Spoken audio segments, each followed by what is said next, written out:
अभी जो हाल ही में भर्ती हुई है अध्यापक पद की, उस भर्ती में अध्यापक पद पर पदाभित सुशोभित हुए हैं।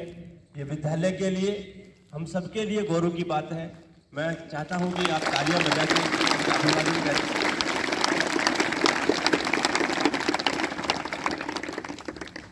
इस भर्ती में हमारे विद्यालय के पूर्व अनेक छात्र भी सेलेक्ट हुए हैं। लेक्चरर से लेकर के पटवारी, तृतीय श्रेणी अध्यापक, द्वितीय श्रेणी, बहुत सारे अध्यापक सेलेक्ट हुए हैं। अभी जो हाल ही में भर्ती हुई है, इसमें तृतीय श्रेणी की बड़ी मात्रा में भर्ती थी, दूसरा प्रथम श्रेणी भी थी। तो प्रथम श्रेणी यहाँ अपने एग्रीकल्चर में पढ़ के और बायोलॉजी में एमएससी करके एक सर का सिलेक्शन हुआ है। बहुत बड़ी बात है कि एकदम एग्रीकल्चर बैकग्राउंड का आदमी बायो में एमएससी करता है और फिर फर्स्ट ग्रेड सेलेक्ट होता है। तो आप समझ लें कि उनकी क्या तपस्या रही होगी, क्या समर्पण रहा होगा, हर एक एक्टिविटी में उनका क्या पार्टिसिपेशन रहा होगा। ये गुरुजन जो आपके सामने खड़े हैं, मैं इन्हीं से निवेदन करूंगा, पहले तो आपके माध्यम से, पूरे विद्यालय परिवार के माध्यम से, क्योंकि इन्होंने गुरुजनों का नाम ऊपर किया है, विद्यालय का नाम रोशन किया है। मैं पुनः इनको बधाई प्रेषित करता हूं और आप ऐसे ही जीवन में आगे बढ़ते रहें। ये हमारी सबकी मंगल कामनाएं आपके साथ है। आप अपनी खुशी में अपने विद्यालय को नहीं भूले हैं, अपने विद्यालय के गुरुजनों, अपने विद्यार्थियों को इसमें सम्मिलित किया है।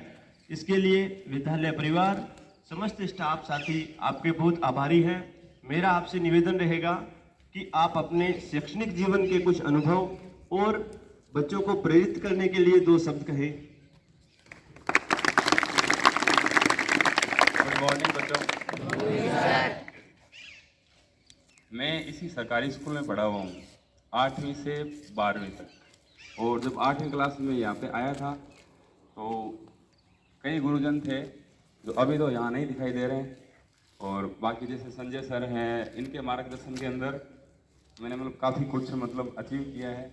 और इसी स्कूल के अंदर, इन्हीं मतलब रूम के अंदर मतलब हम भागे दौड़े हैं, खेले हैं, पढ़ाई की है। आज बहुत खुशी की बात है, पुरानी यादें हैं जो हमारी ताज़ा हो गई है कि हम यहाँ पढ़े हुए हैं और अब इन गुरुजनों के बीच में खड़े हैं, और आज इन्हें भी इतना गर्व फील हो रहा है और हमें भी बहुत ज़्यादा खुशी हो रही है। और यदि हम शिक्षा की बात करते हैं तो सबसे बड़ी बात यह है कि हमें जीवन में 3 चीज़ें ध्यान में रखनी चाहिए। एक है सेवा, सुमिरन और समर्पण। सेवा अपने गुरुजनों के प्रति और अपने माता पिता के प्रति हमेशा हमें सेवा भाव रखना चाहिए। जब हम समर्पण की बात करते हैं तो हमारा जो लक्ष्य है वो, उसकी तरफ हमें हमेशा समर्पित रहना चाहिए। हमारी जो ये किताबें हैं ना, यही हमें आगे लेके जाएगी। हमें आपकी प्रार्थना सभा में जो कार्य किया जाता है या आपकी क्लास में आपको जो गुरुजन पढ़ाते हैं, उनके प्रति हमेशा आपको समर्पित रहना चाहिए, समर्पित भाव से कार्य करना चाहिए। और सबसे बड़ा है सुमिरन। अपने इष्ट और अपने भगवान को कभी भूलना नहीं चाहिए और सदैव उनकी कृपा दृष्टि आप पे बनी रहती है। मैंने 8वीं से 12वीं तक यहाँ पढ़ाई करने के बाद में और लगभग 8-10 साल दुकानदारी की है। कपड़े की दुकान में मैंने काम किया है और उसके बाद में बीएसटीसी करने के बाद में प्रथम प्रयास के अंदर ही मैं सफल हुआ हूँ। और ये इन सब गुरुजनों की मेरे ऊपर कृपा ही है। मेरे भगवान, मेरे इष्ट, मेरे माता पिता, मेरे गुरुजन और मेरे मित्रों की ये कृपा रही है मेरे ऊपर। धन्यवाद।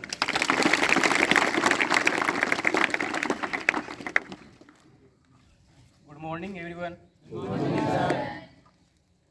आज का यह सुखद एहसास मेरे लिए बहुत ही बड़ा दिन है मेरे लिए। यह मेरे जीवन का एक कामयाबी का सुखद अनुभव है। मैं भी आपकी तरह यहीं पर पढ़ा हुआ हूँ। कक्षा 9 से लेकर 12 तक मैंने यहाँ पे अध्ययन किया है। हमारे जो सर हैं संजय सर, बहुत ही अच्छा इन्होंने हमें पढ़ाया है, उन्होंने मार्गदर्शन किया हमारा।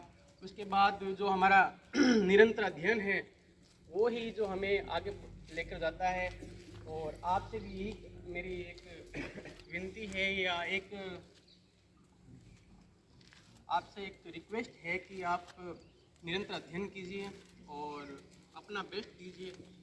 जो सफलता का जो मूल जो मंत्र है वो है निरंतर अध्ययन, और जो गुरुओं के प्रति अपना समर्पण है, पढ़ाई के प्रति समर्पण है, उसी से आप क्या है कि आगे बढ़ पाओगे।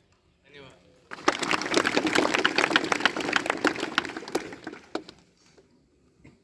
पुनः दोनों गुरुजनों को बहुत बहुत बधाई। आप सब विद्यार्थियों ने इनको ध्यानपूर्वक सुना होगा, तो क्या बातें निकल के आई है